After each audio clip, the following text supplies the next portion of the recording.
अस्सलाम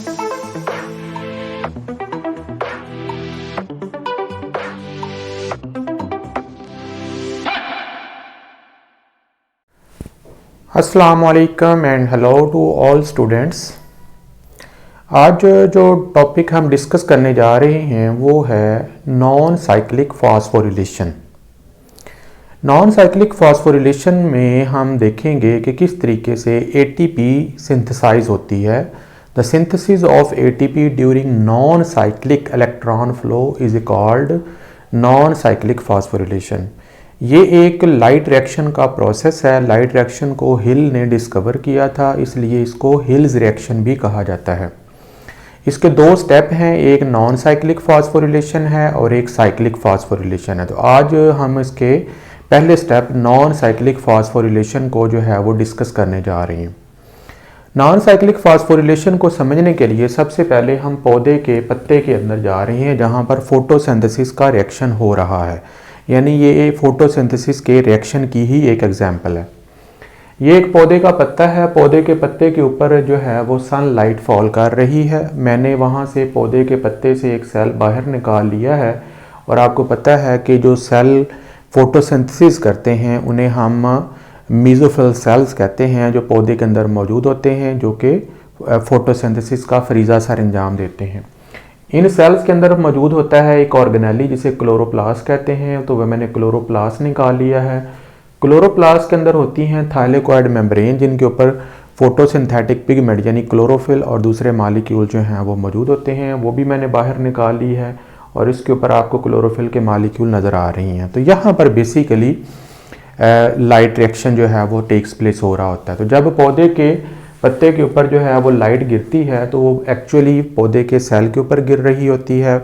सेल के ऊपर भी नहीं गिर रही होती, बल्कि एक्चुअली वो क्लोरोप्लास्ट के ऊपर फॉल कर रही होती है। और क्लोरोप्लास्ट पे भी एक्चुअली वो फॉल नहीं कर रही होती, बल्कि वो थाइलेकोइड मेम्ब्रेन के ऊपर फॉल कर रही होती है।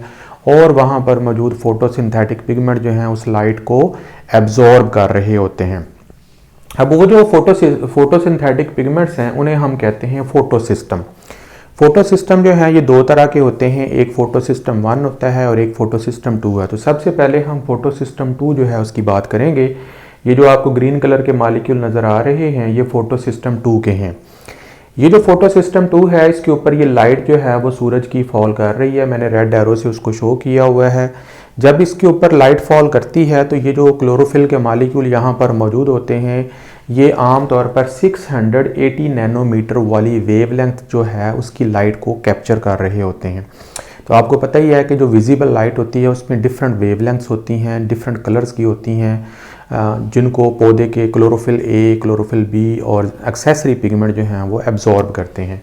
तो ये जो क्लोरोफिल का पिगमेंट है ये P600 यानी फोटोसिस्टम इसे बोला जाता है, 680 नैनोमीटर वाली लाइट को कैप्चर कर रहा होता है, जिसके नतीजे में यहाँ पर इलेक्ट्रॉन जो हैं वो एक्साइट हो जाते हैं। आपको पता है कि जो लाइट है ये एक्साइट कर देती है, एनर्जी लेवल जो है वो इंक्रीज़ कर देती है और यहाँ से दो इलेक्ट्रॉन जो हैं वो निकल जाते हैं और उनकी एनर्जी लेवल बढ़ जाने की वजह से, और इस मालिक्यूल की जो है वो ऑक्सीडेशन हो जाती है। यानी आपको पता है कि ऑक्सीडेशन हम कहते हैं लॉस ऑफ इलेक्ट्रॉन को ऑक्सीडेशन कहा जाता है। जैसे ही ये निकलते हैं तो साथ ही यहाँ पर फोटोसिस्टम के अंदर ही एक मालिक्यूल मौजूद होता है जिसे हम कहते हैं primary acceptor, primary electron acceptor. Primary electron acceptor जो है ये एक फियोफाइटिन प्रोटीन का मालिक्यूल होता है जो उन दो इलेक्ट्रॉन्स को अपने अंदर एब्जॉर्ब कर लेता है, हासिल कर लेता है और ख़ुद रिड्यूस हो जाता है। तो आपको पता है गेन ऑफ इलेक्ट्रॉन जो है उसे रिडक्शन कहते हैं और इलेक्ट्रॉन के गेन होने से उनकी रिडक्शन हो जाती है और ये मालिक्यूल जो है ये रिड्यूस हो जाता है। अब जहाँ से जब दो इलेक्ट्रॉन निकलते हैं तो यहाँ पर इलेक्ट्रॉन का होल पैदा हो जाता है, इलेक्ट्रॉनों की कमी पैदा हो जाती है। इस इलेक्ट्रॉनों की कमी जो है उसको पूरा करने के लिए यहाँ पर फोटोलाइसिस की जाती है। फोटोलाइसिस के दौरान वाटर मॉलिक्यूल जो है उसे तोड़ा जाता है। मैं यहाँ पे लिख भी देता हूँ, फोटोलाइसिस। फोटोलाइसिस का मतलब होता है कि लाइट की मदद से वाटर मॉलिक्यूल की ब्रेक डाउन कर देना, फोटोलाइसिस कहलाता है। जैसे ही सूरज की रोशनी पानी के मॉलिक्यूल के ऊपर पड़ती है तो ये पानी का मॉलिक्यूल स्प्लिट हो जाता है, टूट जाता है। इससे क्या होता है, 2 इलेक्ट्रॉन हासिल होते हैं, 2 H पॉजिटिव यानी प्रोटॉन हासिल होते हैं और एक मॉलिक्यूल, एक एटम जो है वो ऑक्सीजन का हासिल होता है। अब एटम जो है उसको हमने हाफ O2 लिखा है। ये जो ये जो 2 है ये 2 से कैंसिल हो जाएगा और बाकी जो है वो एक ही एटम जो है वो बच जाएगा। ये जो 2 इलेक्ट्रॉन हमें इस फोटोलाइसिस से हासिल होंगे, वो इलेक्ट्रॉन जो हैं ये जो फोटो सिस्टम है ये उनको एब्जॉर्ब कर लेगा और उनकी इलेक्ट्रॉनों की जो कमी है वो पूरी हो जाएगी। और ये जो 2 प्रोटॉन्स पैदा हुए हैं, H पॉजिटिव आयन पैदा हुए हैं, ये रिएक्शन के एंड के ऊपर जो है इनको इस्तेमाल कर लिया जाएगा NADPH बनाने के लिए और ATP सिंथेसिस करने के लिए। तो आई होप कि ये पहला स्टेप क्लियर हो जाएगा। मैं दोबारा बता देता हूँ, वाटर का मॉलिक्यूल टूट जाता है रोशनी की मदद से, 2 प्रोटॉन हासिल होते हैं, 2 इलेक्ट्रॉन हासिल होते हैं और साथ एक एटम जो है वो ऑक्सीजन का हासिल होता है।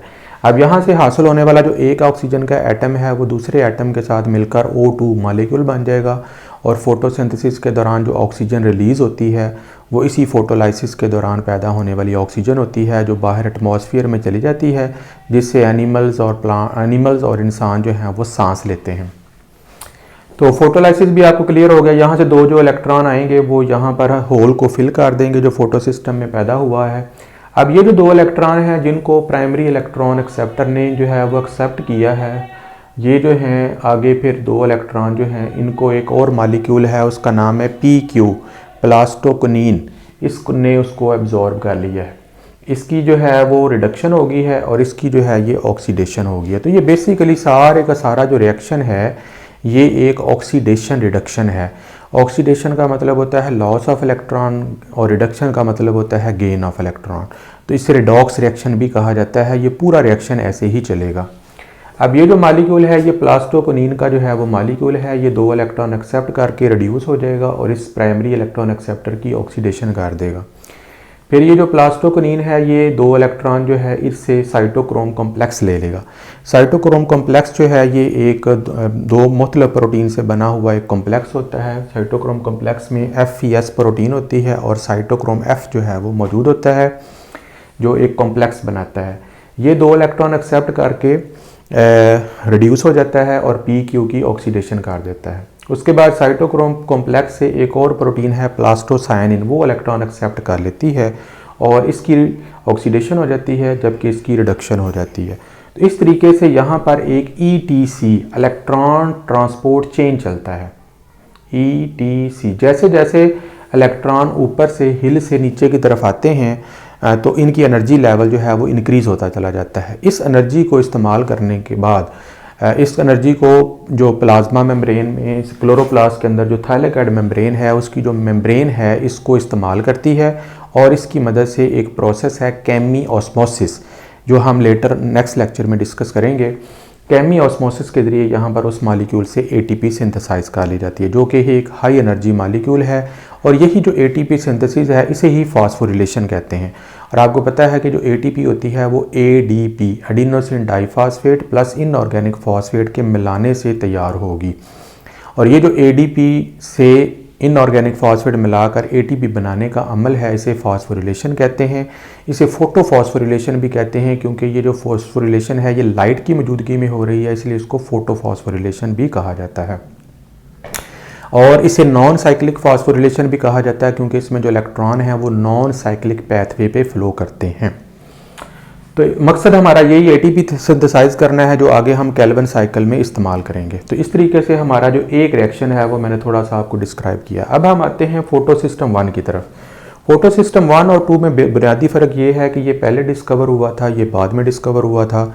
दूसरा बुनियादी फ़र्क ये है कि ये P600 यानी फोटो सिस्टम P680 नैनोमीटर वाली लाइट को एब्जॉर्ब करता है और ये P700 नैनोमीटर कहलाता है क्योंकि ये विजिबल लाइट में 700 नैनोमीटर वाली लाइट को एब्जॉर्ब करता है। इसके ऊपर भी ये भी साथ ही मौजूद होता है, क्लोरोप्लास्ट की थाइलेकॉइड मेम्ब्रेन के अंदर मौजूद होता है, साथ ही होता है इसके ऊपर भी लाइट फॉल कर रही होती है। जैसे ही यहाँ से लाइट फॉल करती है तो यहाँ से भी इलेक्ट्रॉन जो हैं वो एक्साइट होकर निकल जाते हैं। तो एग्जाम्पल के तौर पर हमने 2 इलेक्ट्रॉन जो हैं वो लिए हुए हैं। ये जो 2 इलेक्ट्रॉन हैं इनको फिर आगे प्राइमरी एक्सेप्टर का मॉलिक्यूल फियोफाइटिन का मौजूद होता है जो एक्सेप्ट कर लेता है, जिसकी मदद से यहाँ पर एक होल क्रिएट हो जाता है। यानी अब जब इसकी ऑक्सीडेशन होती है तो यहाँ पर इलेक्ट्रॉन की कमी हो जाती है। अब वो जो 2 इलेक्ट्रॉन की कमी है उसको ये Pc से आने वाला जो प्लास्टोसायनिन से आने वाले 2 इलेक्ट्रॉन है जिनका एनर्जी लेवल डिक्रीज़ हो चुका है वो यहाँ पर उसको फिल कर देंगे, क्योंकि इन इलेक्ट्रॉनों की एनर्जी जो है वो हमने ATP में इस्तेमाल कर ली है।